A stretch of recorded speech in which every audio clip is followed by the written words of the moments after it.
Hello and welcome to No Pressure English with Kevin. This is episode number 28 of the podcast. Guys, I hope you're well. Wherever you are today, I hope you're having a great day. Today, we're going to focus on phrasal verbs with get. There are way too many get phrasal verbs to cover in one episode, and if we look at everything all at once, we won't remember it anyway. So that's not the goal here. The goal is simple. We're going to look at some alternative meanings of get phrasal verbs, explain them clearly, and give some examples. And one important thing to note, we're not trying to force ourselves to remember these, guys. We're not studying for a test.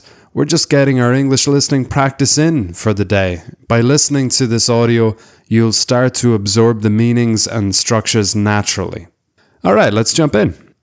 A simple classic one, we get up in the morning. We leave the bed, we rise, we move from a lying position to a standing position. So for example, I get up at 7 every day and start making breakfast. But you might hear this used at a concert also. A singer saying, get up and dance, and they're saying, get your ass out of your seat and start dancing, okay? Okay? You'll also hear it used to give encouragement. In a race, if somebody falls, you could hear someone else saying, get up, come on, keep going, you can do it. A lot of up phrasal verbs have that positive, active feeling, stand up, wake up. And Bob Marley used this phrasal verb in a very positive sense as a call to action when he said, get up, stand up for your right. The next one we have is to get on. The first meaning is related to transport. We get on a train, a bus, or a plane the moment we step onto it, when we enter. But there are, of course, alternative uses. So for example, if you've been given a task at work, your boss might ask you, how are you getting on? How are you managing? How are you dealing with the task? In Ireland, we use it in the same way as, how are you? How are you doing? How are things? How are you getting on? But we can also use to get on with someone, which means to have a good relationship. For example, I get on well with my siblings, my brothers and sisters. Or Julia gets on well with her co-workers. We can also say get along with someone, and it has the same meaning here. So different preposition, but the same meaning in this context. So I get along well with my siblings, or I get on well with my siblings.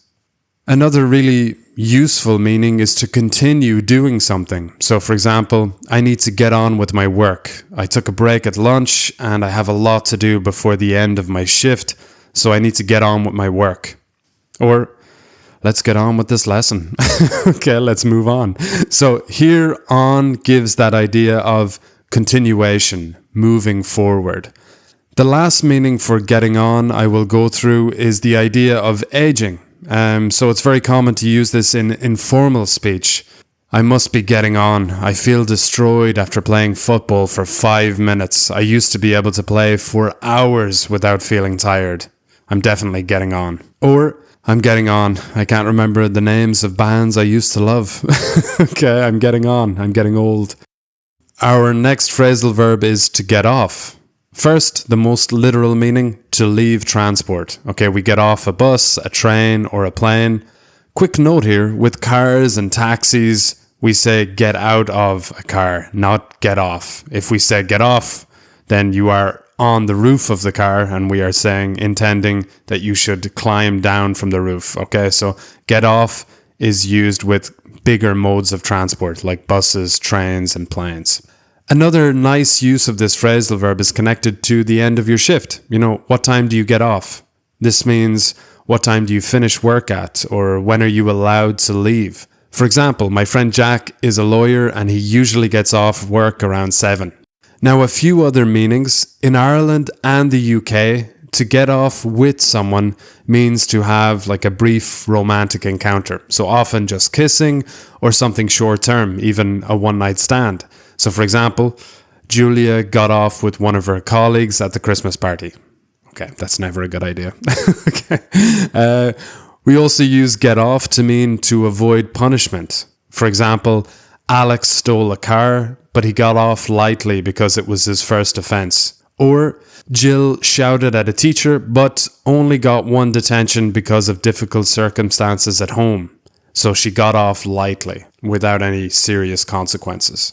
And another very common use, you might hear it in a strong kind of imperative form, get off the phone. You know, if you're a student in a classroom and your teacher is saying, hey, stop using your phone, get off the phone.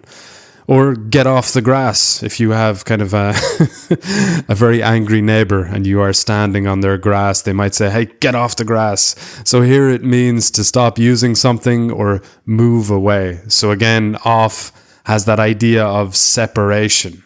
Finally, get out. So we use this for cars and taxis, to get out of the car. More generally, it means to leave a place. I need to get out of this restaurant. It's too loud. Okay, I can't handle it. It's too loud. It's too noisy for me.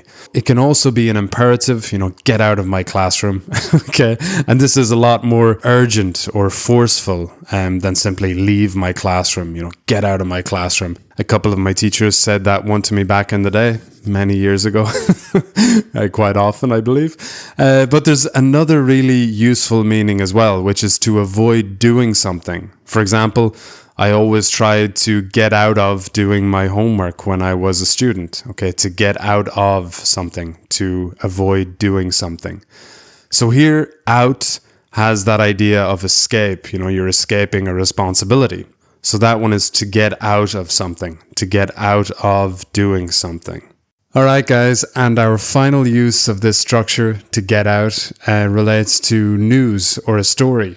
When news gets out or a story gets out, it means it becomes public or people start to find out about it. So a general example, when the truth got out about the company, people were shocked. Okay, so when the truth got out about the company, when the truth was revealed or made public, people were shocked.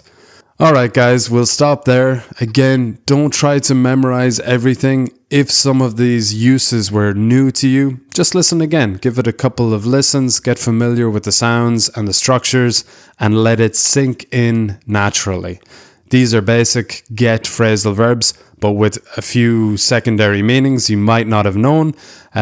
I said I'd create a mini-series around get. This is the second installment. Next week, I'll focus on something a bit lighter, and then we'll return to this topic intermittently in future episodes. But let me know if you've enjoyed it, and I can put more focus on this again in the future. A pleasure as always. I hope you have a magnificent week, and I'll see you next week. Take care. Ciao. Ciao.